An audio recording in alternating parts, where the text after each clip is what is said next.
Alright guys, Mr. Slyway here. Today's video lesson is on the U.S. involvement in World War II, mainly on the home front today. We'll start getting into the European theater more at the beginning of next week, probably on Monday, alright? So, a couple of things to understand about the U.S. involvement in World War II, okay? The armed forces at this point are still segregated. We have segregated units, Native Americans in certain units, African Americans in certain units, Asian individuals in certain units. So things are still segregated.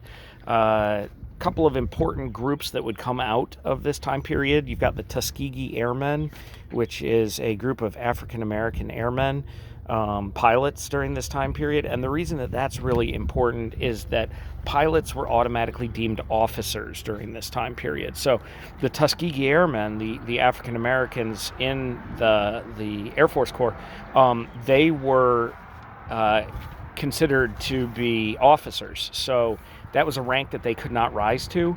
So that was kind of groundbreaking for them during World War II. All right. Native Americans, particularly Navajo Indians, would become what are called wind talkers. They would use Navajo language as codes that the Japanese particularly could not break, and the Germans could not break, to communicate. This allowed the United States to send messages between units without that getting intercepted. So it was a pretty good benefit during this time period. A lot of the time we think of Japanese Americans as just being in internment camps during this. That's not true. A lot of Japanese actually joined the military as spies and code breakers against the Japanese during this time period. In fact, the Nisei would volunteer and form one battalion on their own, and they became the most decorated in all of Europe, called the Purple Heart Battalion. Did a spectacular job for the United States.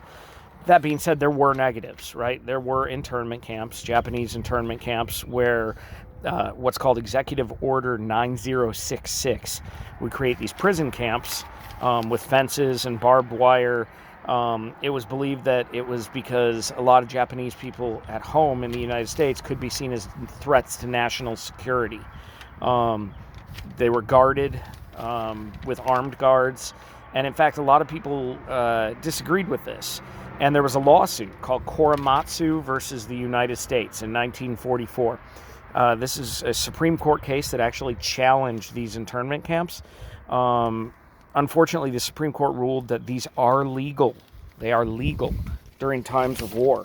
So it's important to understand that even though that's kind of a terrible moment in U.S. history, it was legalized by the U.S. Supreme Court. People will claim that it violated the Fifth Amendment. In 1988, George Bush Sr., actually apologized and made reparations to the families of people who were put in these internment camps. So, again, important to understand a lot of Japanese individuals served in the military. A large portion were also put into these internment camps back in the United States as well. Okay? So, back to the home front. We had a couple of things going on. The United States created the War Production Board, which decided what businesses could produce and what companies could produce, as well as where they would get their materials from. All right? It was a really big deal because it kind of pushed everything towards the war effort. Think today, actually, about how GM and Ford and them are having to produce ventilators, and companies are having to produce masks for coronavirus issues. This is similar, actually, except they were building weaponry and outfits and uniforms and clothing and food and whatnot for war purposes, all right? Okay.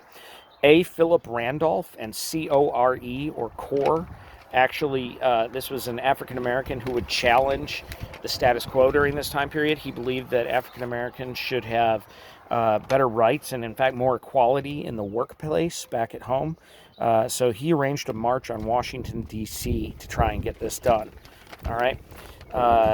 FDR, Franklin Delano Roosevelt, would actually order that equal employment without discrimination take place in all war industries. So this was a big deal as well, because it didn't necessarily equalize African Americans in the job place, but it gave them more of a foot to stand on. So African Americans, a lot of them after that would head north to the factories, once again, similar to World War I and prior, to find employment. All right. It created a lot of tension, unfortunately, between men who were not sent off to war and white men who were not sent off to war and the African Americans. It would lead to what are called the Detroit race riots and a lot of violence and issues during this time period. All right. Also, another thing that would lead to some issues during this time period is what is called the Bracero program. The Bracero program allowed Mexican individuals to come and take agricultural work, particularly in the South in the United States. It was believed that this would free up a lot of men to fight in World War II, to go and fight overseas. Unfortunately, what wasn't thought about was a lot of those Mexican individuals would not want to go home after that.